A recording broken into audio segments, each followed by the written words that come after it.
Bonjour et bienvenue sur les tests psycho by Debo. Nous allons maintenant résoudre quelques petits problèmes. La difficulté des problèmes est de comprendre où on veut aller, qu'est-ce qu'on nous demande concrètement et comment on va pouvoir répondre à la question posée. Nous allons commencer avec un petit problème animalier. Nous avons un lion, un léopard et un chacal qui dévorent ensemble un zèbre. Le lion tout seul dévorerait le zèbre en 1 heure. Le léopard mettrait lui pour manger un zèbre 3 heures. Enfin, notre chacal, quant à lui, aurait besoin de 6 heures pour manger un zèbre. La question que l'on nous pose est: en combien de temps dévorerait-il ensemble le zèbre? Pour pouvoir résoudre un problème de ce genre-là, il faut d'abord et avant tout que l'on puisse avoir une comparaison pour les 3 animaux. En effet, il faut que l'on sache combien chacun dévore 2 zèbres en 1 heure. Le premier, le lion, aucune difficulté, il dévore un zèbre entier. Le léopard, s'il dévore un zèbre en 3 heures, il va dévorer un tiers de zèbre en 1 heure. Il lui faut 3 heures pour un zèbre, je divise par 3 et j'obtiens un tiers de zèbre en 1 heure. Mon chacal, quant à lui, dévore un 1/6 de zèbre en 1 heure. Pour savoir ce qu'ils dévorent tous les 3 ensemble, je vais additionner les fractions de zèbre. J'ai donc 1 plus un tiers plus un 1/6. Mis au même dénominateur, le dénominateur commun est 6. En effet, je multiplie mon 3 par 2, ça me donnera 6. Je vais donc multiplier pour tout mettre sur 6. Ma première fraction est sur rien, rien étant 1 quand il s'agit de l'élément net de la multiplication mais aussi de la division.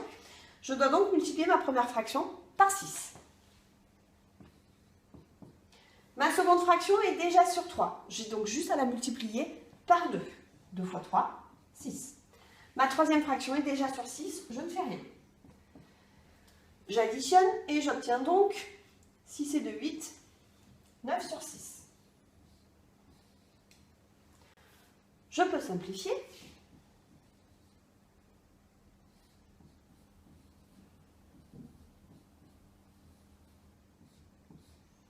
Et j'obtiens 3 demi. Mes 3 animaux ensemble vont donc dévorer 3 demi de zèbre en 1 heure.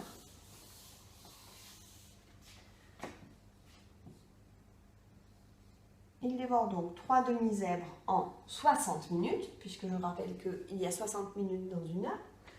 En combien de temps vont-ils dévorer un zèbre? Puisque mon numérateur est supérieur à mon dénominateur, je sais que cette fraction est plus grande que 1. J'ai donc converti mon résultat en minutes, puisque je sais qu'ils vont mettre moins d'1 heure, ce qui est logique, puisque le zèbre tout seul met déjà moins d'1 heure. Donc j'attends un résultat en minutes. Je laisse ma fraction, parce qu'avec mon produit en croix, je vais avoir de la simplification à faire. J'ai donc 1 fois 60, 60, divisé par 3 demi.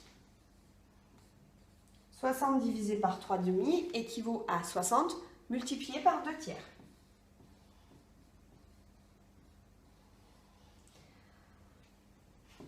Je simplifie, j'écris 60 différemment. 60, c'est bien 3 fois 20.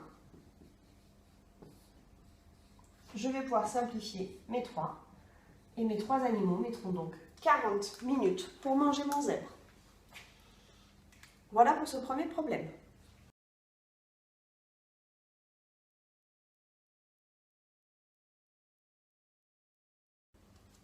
Problème numéro 2. Une assemblée de 5 personnes doit élire un bureau composé d'un président, d'un trésorier et d'un secrétaire. Quel est le nombre de combinaisons possibles? Je cherche donc un président, un secrétaire, un trésorier. Je vais choisir mon président parmi 5 personnes. La personne que j'ai élue président ne peut pas aussi être secrétaire. Je vais donc ensuite choisir mon secrétaire parmi les 4 personnes restantes. Une fois que j'aurai choisi mon secrétaire, il ne me restera plus que 3 possibilités pour mon trésorier. Je multiplie ces valeurs et j'obtiens 5 x 4, 20 x 3, 60. J'ai donc 60 combinaisons possibles pour le bureau. Une autre méthode, pour arriver au même résultat, vous pouvez simuler un arbre des probabilités sans le réaliser totalement. En effet, pour mon président, je vais choisir parmi monsieur 1, monsieur 2, monsieur 3, monsieur 4 et monsieur 5, ou madame, peu importe. Ensuite, bien entendu, je ne pourrai plus prendre le numéro 1, mais il me restera à choisir parmi numéro 2, numéro 3, numéro 4 et numéro 5. Et cette branche-là est la même pour tous les numéros du dessous. Enfin, pour le dernier, une fois que j'ai choisi numéro 1 et numéro 2, il me reste à choisir avec numéro 3, numéro 4 et numéro 5.